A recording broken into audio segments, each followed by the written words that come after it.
Hello everyone, today is August the 14th, 2016. This article was on Activist Post last week. 7 million Americans flat out refuse to pay back student loans.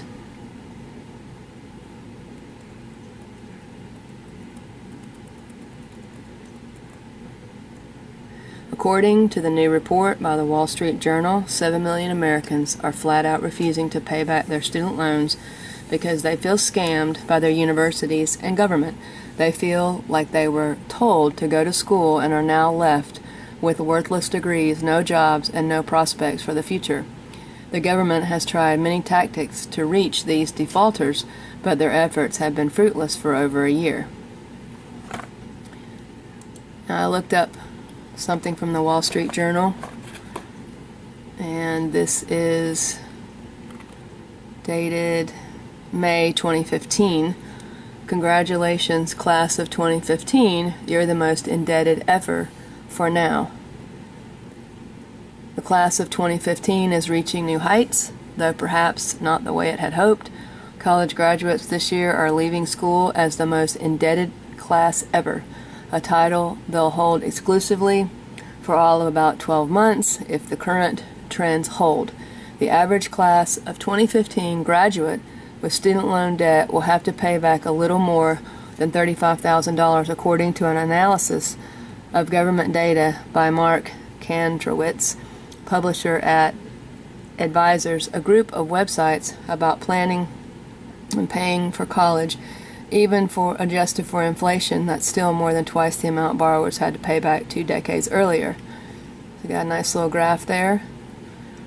And it starts bottom left-hand corner from 1993 to 2015, and you can see the increase, 10,000 all the way up to 35,000. Average debt per borrower in each year's graduating class. Not only is the average debt rising, but more students are taking out loans to finance secondary education. Almost 71% of bachelor's degree recipients will graduate with a student loan, compared with less than half 2 decades ago and about 64% 10 years ago.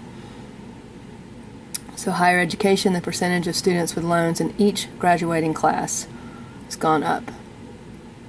It is unfortunate that college costs are going up and the student aid, the grants, are not going up at the same rate on a per-student basis. College is becoming less and less affordable, though it is still just as necessary. Indeed, separate government data show much brighter job and earnings prospects for people with college degrees. Labor Department figures show median weekly earnings at $668 last year for full-time wage and salary workers with only a high school degree. For those with at least a bachelor's degree, the figure was $1,193. The employment rate also is significantly lower for college rates. Unemployment rate also is significantly lower for college rates. Well, the labor statistics, I think, is a government-run website or organization anyway. So then I went over to another website here, looking at the shocking student loan debt statistics for 2016. In 2016, Americans are more burdened by student loan debt than ever.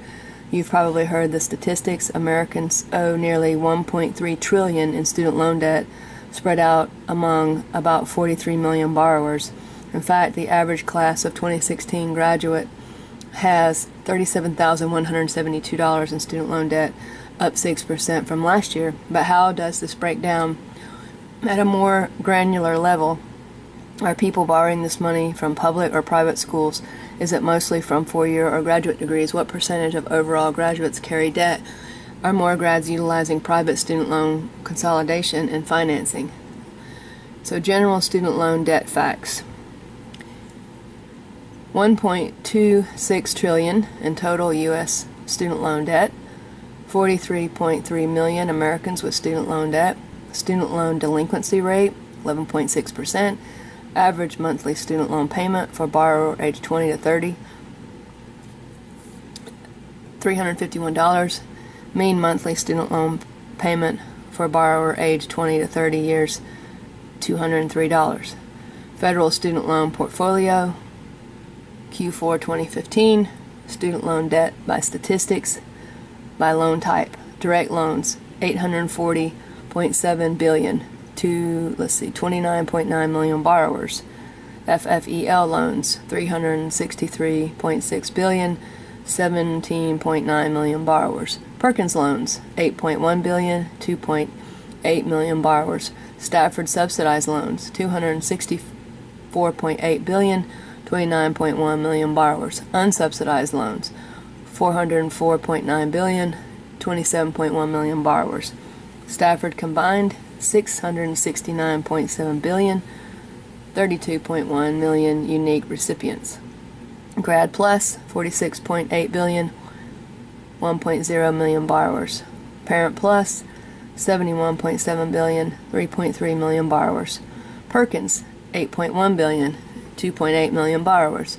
Consolidation, $416.7 billion, 11.9 million borrowers. Student loan debt statistics by loan status. Loans in repayment, loans in deferment, loans in forbearance, loans in default. Loans in default, $50.8 billion, 3.3 million borrowers are not paying back their loans. Student loan statistics by repayment plan. Loans under 10 years, loans greater than 10 years, graduated repayment plan 10 years or less, graduated repayment plan greater than 10 years, income contingent plan, income-based plan, pay as you earn. Billions and billions of dollars. More shocking student loan debt statistics. If those numbers weren't stunning enough, here's a closer look at how students accumulate debt based on the type of school they attend. In 2012, 71% of students graduating from four-year colleges had student loan debt. Represents 1.3 million students graduating with debt, increased from 1.1 million in 2008. 66% of graduates from public colleges had loans. 75% of graduates from private nonprofit colleges had loans. 88% of graduates from for-profit colleges had loans. 20% of 2012 graduate loans were private. Graduates who received Pell Grants were likely to borrow and borrow more. Private student loan debt statistics. Graduate student loan debt statistics. Wow. Combined undergraduate and graduate debt by degree. MBA, $42,000. Masters in Education, $50,000. Masters of Science, $50,000. Masters of Art, $58,000. Law, $140,000. Medicine and Health Sciences, $161,000. Clearly, as these student loan debt statistics show, the cost of attending college is becoming a growing burden for a huge portion of Americans. What are you doing to pay off your debt and ensure you aren't another statistic? Well, wow.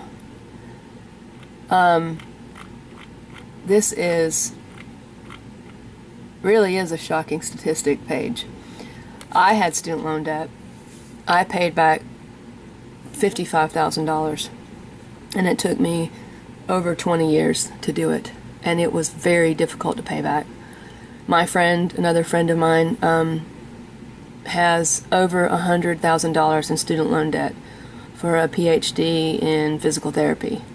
Another friend of mine has over $100,000 in that same field, medical field rather, nursing. So I don't know how people are supposed to pay all this back.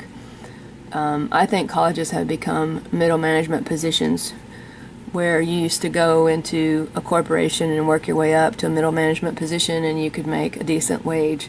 I think colleges have become that for the employees that work there, because we no longer have middle management jobs in industry in this country. They've all been outsourced. So the new middle management positions, in my opinion, are colleges and universities.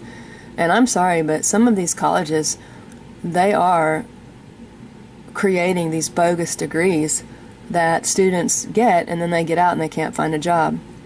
I had a former coworker who borrowed money for her daughter to finish her degree because the government wouldn't let her daughter borrow any more money. And she borrowed, I think, $60,000 for her daughter to finish college. And now her daughter's working at a restaurant and can't even find a job in her field. And the mother is now saddled with, $60 grand in student loan debt for her daughter, which is like another house payment. You could buy a house for that. So the folks who are not paying back their loans because they're mad, I can see why. I can see why. I was lucky. I was able to pay my loan back. I've been able to be employed for almost 20 years in my field, and I was able to pay it back. But it was hard to pay it back. Even then, all those years of paying it back, really, really having to be on a budget and paying more sometimes on the principal to get it down. It was hard. I would not want to go back to that. And, you know, I wouldn't recommend taking one out. You know, all these people are in debt, can't pay their loans back, and that doesn't even include like the medical crisis that students get into. I read an article recently about this woman, this mother whose son died, and I think she had co-signed some of his loans, and even though he had died, she was still responsible for paying back the rest of that student loan, and her child was dead. So how are people supposed to pay this back? Eventually this is just going to burst, this bubble. This is a lot of people. And actually, my brother, he never went to college. He's been working in a factory for over 20 years. And he probably brings home maybe only $200 or $300 less a week than I do in my job compared to him and his job. And he seems perfectly happy in what he's doing. He doesn't have a lot of debt, that's for sure. So this, I think this is all finally catching up. People are getting wise to this scam, and I do think in some ways it is a scam, especially if you're in a field where you're not going to be able to find a job. It's just not going to happen.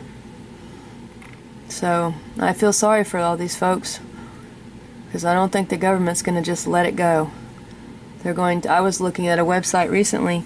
It was a university, and just looking at some of their hiring practices, local university near where I live. And one of the questions was, are you in default of your student loan? And if you answered yes, then that would absolutely be a negative factor against them hiring a person for a position there. It's really hard to get a job in some places if you're defaulting on your loan. So it's a mess. It's a mess. We have to live within our means and try not to take on debt. And it's hard. It's very hard to not take on debt. Anyway, I hope everyone has a great day.